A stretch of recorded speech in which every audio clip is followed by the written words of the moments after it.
welcome to another exciting episode of Traveling with Vaughn. Today, I want to give you guys some tips for visiting Bali. So I've been to Bali once.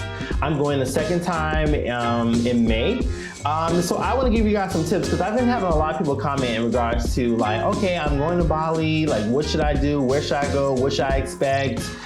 So I kind of want to walk you all through that process and give you some ideas. And I'm also going to put my travel guide that I use for Bali in the notes below so you guys can have it. It's my itinerary, so you're more than welcome to have it for free. So the first thing I want to talk about going to Bali is the flight time, right? The flight time is about 23 hours minimum. It can go all the way up to 40 hours, just depending on where you book your flight. Most people on the East Coast normally fly Emirates, Delta, Qatar, and most people on the West Coast fly like Emirates and other airlines like ANA and things like that. But if you're on the East Coast, I ended up flying Singapore Airlines going. And I got there in 23 hours. I had a 1 hour layover in Frankfurt, Germany, and then a 2 hour layover in Singapore. And then from there, I went on to Bali. So it's the flight time. I will tell you, I like to fly, but I will admit to you, I wish I was in premium economy or business class or first if you can afford it. It's just that the economy is that you have room to like stretch, but not as much room as you would have in any of the other classes. So for a flight like that, I would definitely invest, because I will admit to you all, when I got off that flight, my back was tore up. Like I had to go get a massage. Like I was like crumpled. Or what you can do is make your layovers longer so you can go out, stretch, maybe lay down in bed or something like that in whatever country that you're in. That might help with the long flight, but for me, it was a little rough.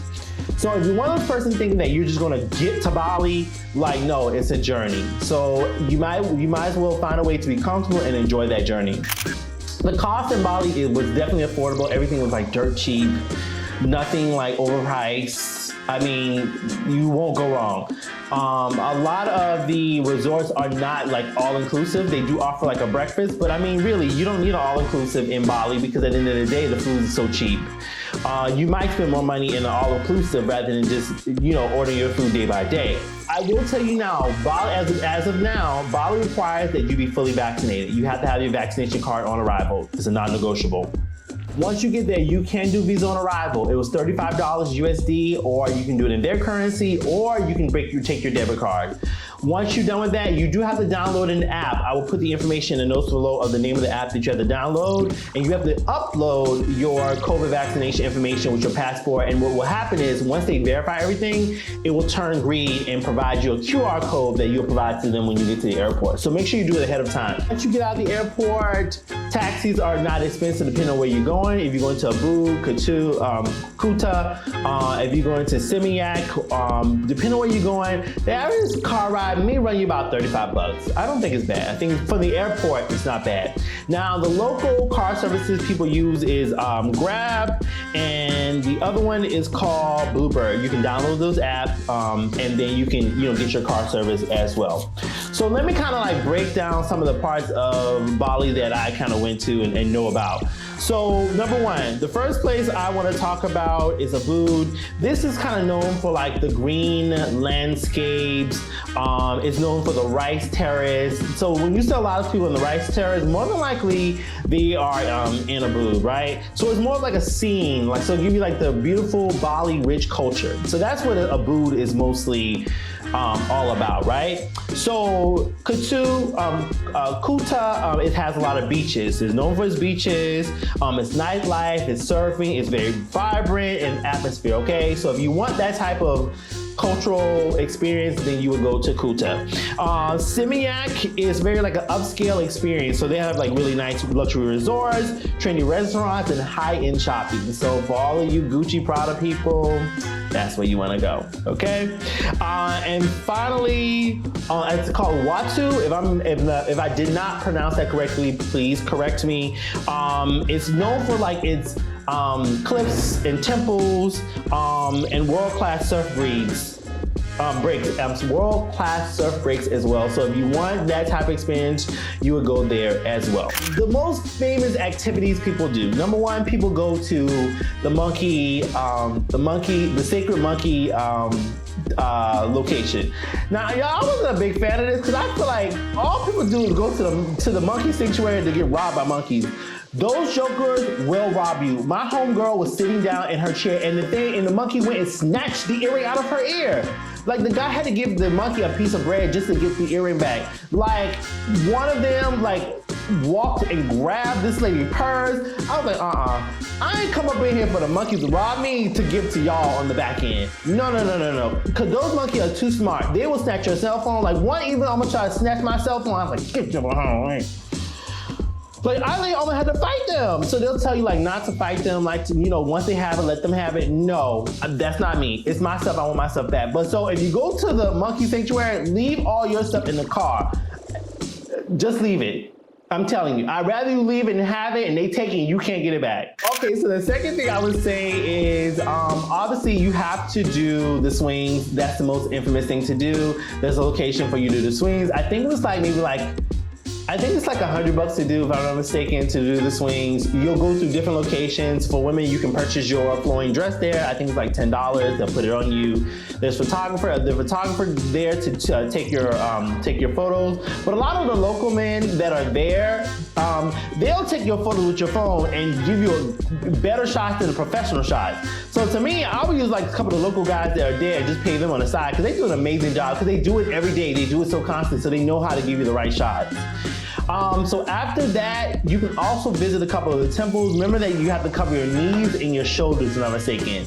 A lot of times they'll give you a wrap to cover your legs if your knees are not covered, but you have to cover your knees and you have to cover your shoulders, if I'm not mistaken. So you can definitely visit a lot of temples. Some of them are free, some of them do cost a charge. Another thing that you can do is the Gates of Heaven. That was an incredible experience. You have to go early. Here's the catch. If you don't go early, forget it. You'll wait in line for hours and hours and hours. Like, our driver was like, yo, we gotta go. We left like 3 a.m. in the morning, y'all, no lie. 3 a.m. in the morning to get there around like 5 something. As soon as we got there, people were already packing in. So our driver already knew what to do. We had to go get one ticket. Then we had to go up the hill to take a bus to go up the hill to get a second ticket. The second ticket is most important because it has a number.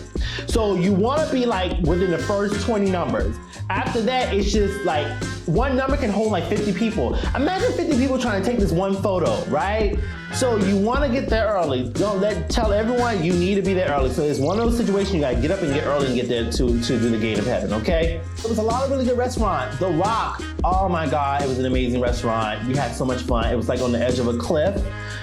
It's located, if I'm mistaken, like in lower part of Kuta.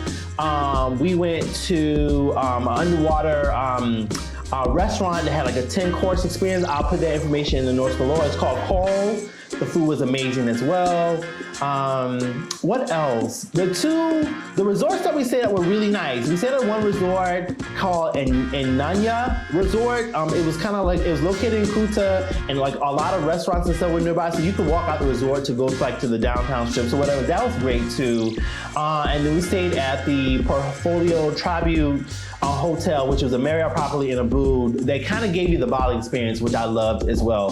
So those were a couple of things that we did that was a really good experience, and I would definitely recommend them. Notes below. Now, I do want to talk about the best time to go. The best time to go to Bali is between April and September. You can go in the rain season. I mean, it's good all year round, but some good solid days between April and September. So that's why we're going in May.